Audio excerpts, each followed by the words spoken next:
Pokok-pokok ajaran Rasulullah di Mekah. 1. Akidah, keyakinan. Rasulullah Shallallahu Alaihi Wasallam diutus oleh Allah Subhanahu Wa Taala untuk membawa ajaran tauhid. Masyarakat Arab yang saat ia dilahirkan, bahkan jauh sebelum ia lahir, hidup dalam praktik kemusyrikan. Ia sampaikan kepada kaum Quraisy bahwa Allah Subhanahu Wa Taala Maha Pencipta segala sesuatu yang ada di semesta ini. Allah Subhanahu Wa Taala Maha Kuasa atas segalanya. Sedangkan manusia lemah tak berdaya. Allah Subhanahu Wa Taala Maha Agung, sedangkan manusia rendah dan hina. Selain Maha Pencipta dan Maha Kuasa, Ia pelihara seluruh makhluknya. Ia sediakan seluruh kebutuhannya, termasuk manusia.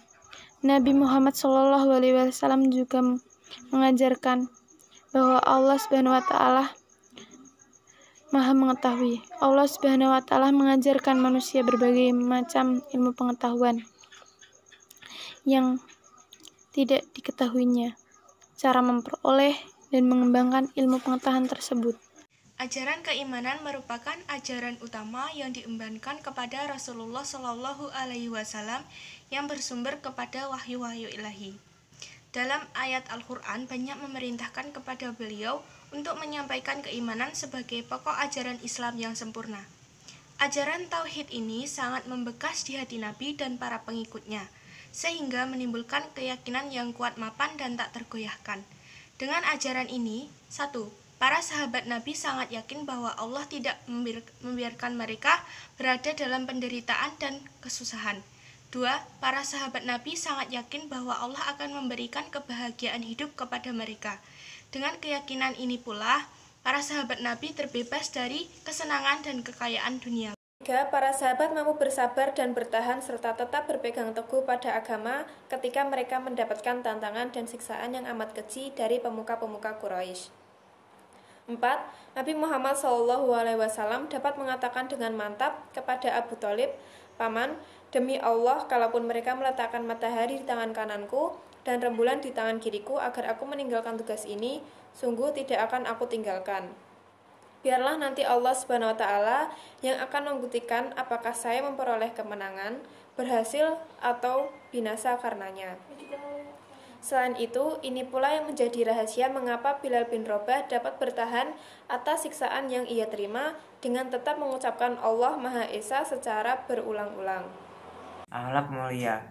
Dalam hal akhlak, Nabi Muhammad SAW tampil sebagai teladan yang baik. Sejak sebelum menjadi nabi, ia telah tampil sebagai sosok yang jujur, sehingga diberi gelar oleh masyarakat sebagai Al-Amin yang dapat dipercaya.